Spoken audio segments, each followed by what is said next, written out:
Yo, what's good, YouTube? ZAMCRO here, aka Scoot. Back with the farm. We have season 2, week number 4, and we're taking on the Sweden Swablus. Coached by Boss Mania 30.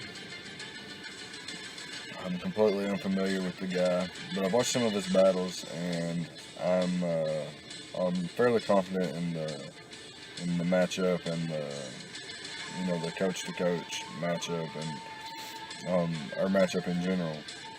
As our opponents' most threatening minds are things that I deal with really well, and at the same time, I can actually take advantage of some of his things.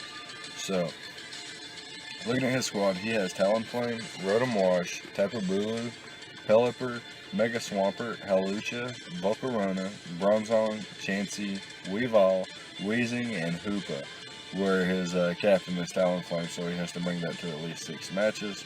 So I do expect it to be one of the mines most likely to come. That being said, he's got Rain with Rotom Wash and Tapu Bulu, which is really nice. He has Tapu Bulu with the grassy terrain, which is really nice. Helps out some of his, less bulky, more offensive mons. Get a little bit of regenerator. Not regenerator, but a little bit of health back, which is really nice for him. Allows things like Volcarona and Swampert and Hawlucha, even when it roosts. Same thing for Talonflame when it roosts, to get a little bit of leftovers recovery back, in a sense. And then he's got Wish Pass with Chansey, really fat wishes, which can be very annoying. He has Trick Room potentials. He has priority potential with Galewing's Brave Bird when Galewing's is intact, as well as Ice Shard from Sneasel.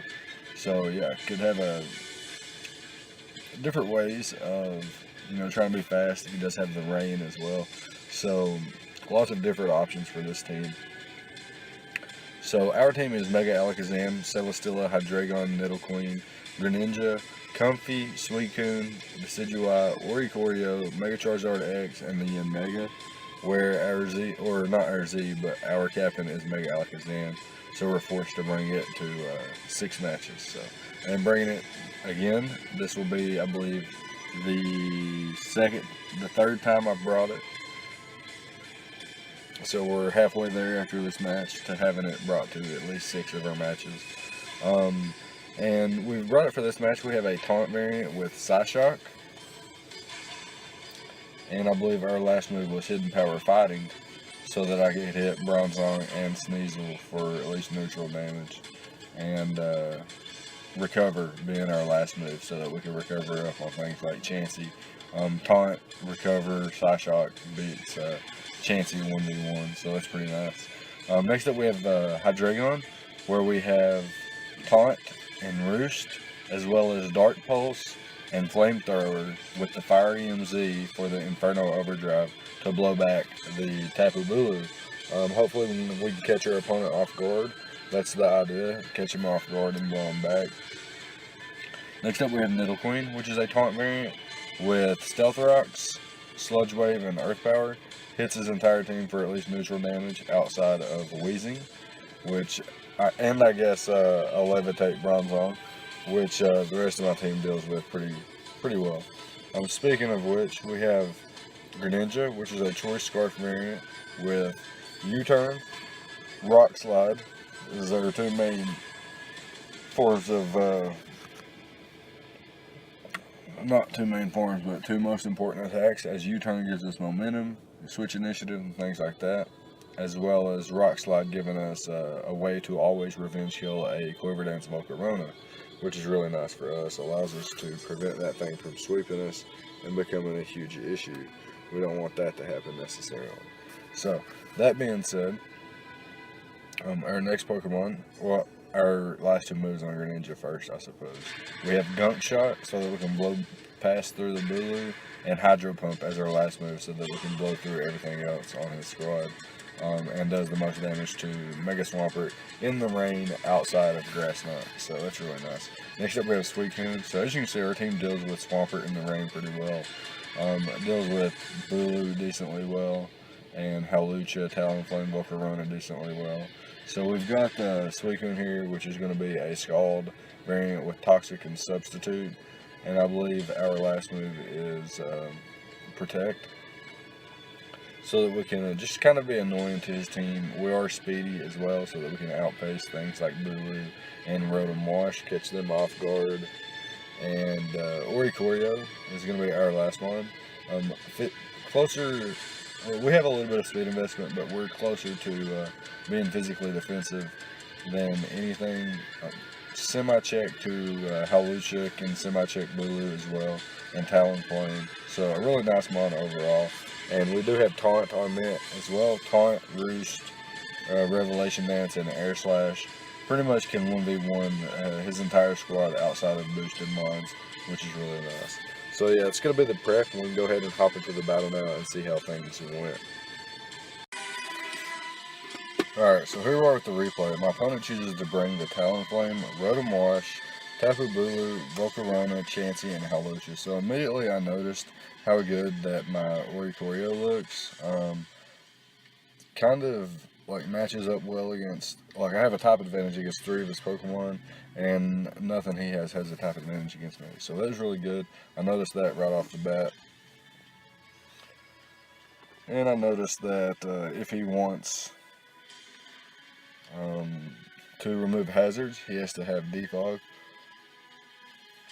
on more than likely the Rotom Wash. So I know that he's not going to be prioritizing hazards himself. So we're going to lead with all that in mind and set up our own hazards here, knowing that we can get rocks up no matter what he leads with. However, he does throw off a Hydro Pump with Rotom Wash here, and then actually reveals Defog immediately. So I'll bring in my Hydreigon, which to me screams that I have Taunt. So I'm actually not going to click Taunt here, and I'm going to click Dark Pulse and see how much I do to my opponent. I'm pretty sure that's what I clicked. And my opponent does actually click Toxic here, so I could have taunted him. I've made that mistake recently a lot. I'm not taunting when I have the advantage to just click taunt and be in an okay position. So unfortunately my opponent gets that right, and then Volt switches out into Hawlucha. As I hard switch into my Oricorio, he misses a high jump kick. It doesn't matter in the sense that he doesn't get damage off on me, because I could have obviously roosted it off. But it does suck because he gets 50% damage versus himself. So here I'm going to taunt the Chansey, bring in my Alakazam here, and start to go to work. But he does bring in his Bulu, and just in case it's Assault Vest, I'm going to go out into my Hydreigon, see what he has. And he actually goes for the Light Screen, so no Nature's Madness, no Horn Leech or anything like that, and goes out into his Chansey behind the Light Screen as I go out into my Nidoqueen, and I'm going to attempt to get my Stealth Rocks up here. But first I wanted to taunt the Chansey and prevent Stealth Rocks on my side. So now that I have rocks up, I'm in a prime position to just go out into my Alakazam here, click the Psyshock. As my opponent didn't bring Psychic Resist or Immunity, Chansey being his only way to check Alakazam, and I have Taunt and Psyshock, so I will be able to 1v1 that. And my opponent realizes that, hard switches back out into his Bulu as I go for the Taunt. So I know he can't get his Light Screen up or anything like that. I'm going to hard switch out into my Hydreigon, which resists any kind of move this thing wants to go for outside of Superpower. He does go for the Horn Leech, and I'm going to be able to roost that off. I'm going to go for the Inferno Overdrive though, expecting my opponent to want to stay in and just attack, thinking that he could live any one attack. However, my opponent does scout for the Z move, and in the process of taunting Chansey, I do feint to the toxic damage, so that's a little bit unfortunate for me. However, here with Mega Alakazam, I am able to come in and click Psyshock twice here to eliminate the Chansey. I could have recovered there, and probably click and recover was the better play, as I would have been at full, or roughly 75% after the Seismic Toss. However, my opponent does get the Bulu in, goes for the Light Screen again, as I actually switched out, not wanting to take a Horn Leech, and my opponent switches out the Bulu into the Rotom Wash and tries to defog once again. But I am going to reveal Taunt on my Oricorio as well, and then I get crit. So that's really, really unfortunate there. My Oricorio taking big damage that it otherwise could have, avoided. And my opponent's able to get Tapu Bulu in here. off of a volt switch there, a slow volt switch on my roost. However, I'm going to taunt here, prevent it from doing any kind of shenanigans, and now I can start to spam air slash as my opponent switches out into the rotom wash. I can just click Revelation Dance here, knowing that I'm faster. My opponent actually doubles out into the Bulu, which is fine by me. I can just click air slash on the following turn. And what my opponent was trying to do here was get in his Bulu with, or get in his Halucha with the terrain up. So I'm going to be able to air slash my opponent down here as he goes for the Horn Leech, predicting my roost up. Thankfully for me, he is in air slash range here. I just click it one more time, and my opponent will drop. And we take a 4-4 tie, not a lead, but a tie. And our opponent, thanks to the crit earlier, we are in acrobatics range, so that my opponent can knock us out with acrobatics there. However, we could just go out to our Suicune here, and we click Scald. Our opponent is burned, but he was so low that the following Scald would have knocked him out, and there's no one hit he could have gone for to knock us out, and he wouldn't have been able to recover enough from Drain Punch to live comfortably from Scalds repetitively.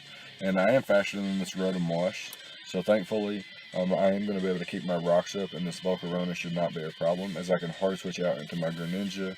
But unfortunately here, I try stunting on my opponent, and I go for the Toxic here, wanting Suicune to clean up, but that's actually going to be my downfall here, as this +2 Bug Buzz goes through my sub, and he actually reveals the Eye Papa Berry, and he is going to clean up here with the Volcarona, being able to outspeed my Greninja and my Mega Alakazam at +2 speed. So, unfortunate for me, I basically threw this game away. I had it won 100%. All I had to do was hard switch into my Greninja. Had my opponent went for anything other than Quiver Dance, my Greninja would outpace it, obviously. Had he went for like Bug Buzz or something like that, he would have knocked out my Greninja, and then Alakazam would come in and revenge kill with Psyshock, knocks out Talonflame from half as well. So, yeah, just a huge choke on my part. Really, really unfortunate, but yes, that's going to happen every now and again, unfortunately. It's just sometimes we're not 100% focused in our plays, and we try to score or net knockouts with Pokemon instead of just securing the victory. So yeah, that's going to be it. Let me know what you guys thought about the prep and the plays on both sides of the field. Leave a like, comment, and subscribe, all the good stuff, and I'll see you guys next time. Thank you for watching.